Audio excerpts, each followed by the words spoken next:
Professor, you said a lot of wonderful things about China, and surely they're doing a lot of things right. But how do you reconcile the fact that to make it work for China, it seems to be based on a high level of repression, environmental destruction, censorship, a certain ideological stubbornness? I mean, we've spoken about Hong Kong, the Uyghurs. How do you reconcile that, and why do you think that's? I mean, do you think that's tolerable? Thank you. I'm really glad you asked that question, because your question captured very well the Anglo-Saxon media's perception of China.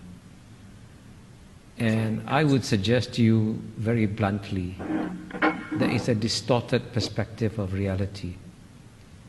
Let's take the first word you use, repression. If the Communist Party of China only relied on repression to stay in power, it would not create the most dynamic economy in the world, right?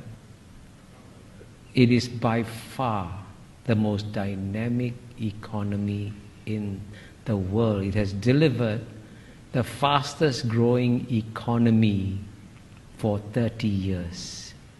And it has done this by educating the Chinese people to a level and extent that the Chinese people have never been educated ever before.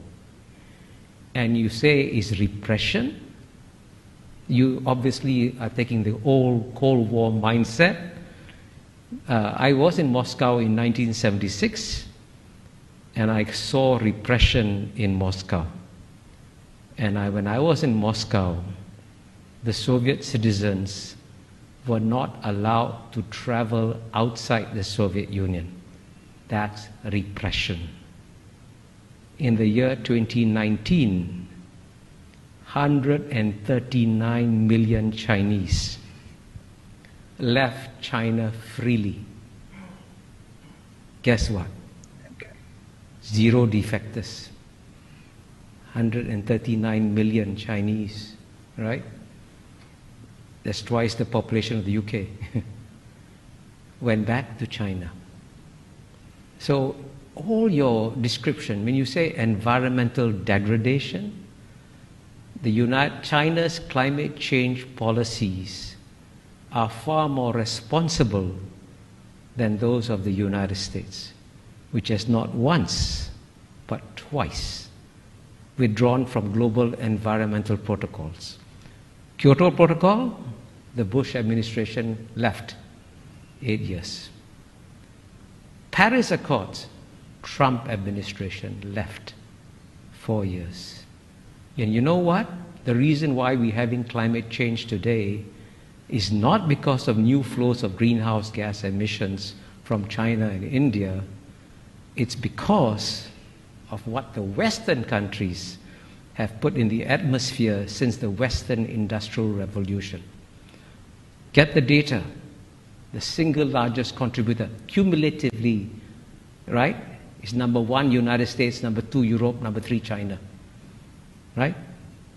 And the West wants China to pay an economic price for the current flows, but the West doesn't want to pay an economic price for what it put in the atmosphere.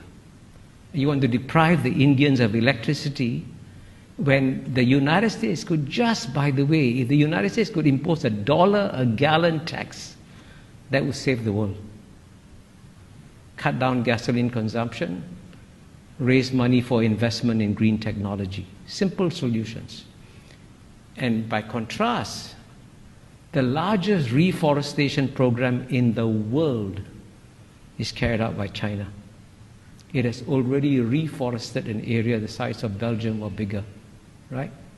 So all your descriptions capture the natural distortions of China that you get in the Anglo-Saxon media, which violate the rules of the Enlightenment, which say that you must be rational, calm, and objective, especially in understanding your adversary.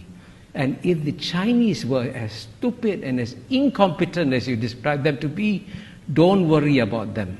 But I can assure you, you are now dealing with a far more intelligent and rational actor that doesn't fit any of the Anglo-Saxon categories that you applied to them. Please forgive my bluntness.